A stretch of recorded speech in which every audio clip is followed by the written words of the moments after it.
Managing multiple social accounts is tough. Switching devices, avoiding bans, it's a lot. But what if you could control them all in the cloud? Let's get you started.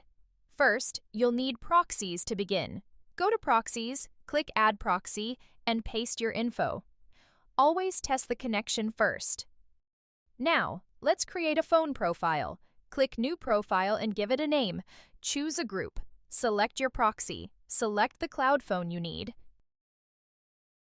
Click Create, and your profile is ready. Click Start to launch your cloud phone.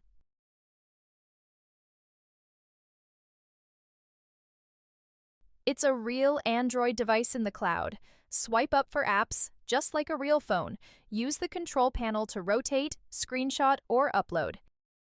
You can also find apps in our app market. For multi-account tasks, use the Synchronizer. Master actions will be repeated in all windows.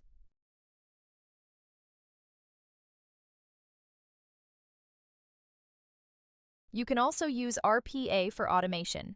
We offer templates for TikTok, YouTube, Instagram, and other platforms, or you can easily customize your own workflow. There's so much more to explore.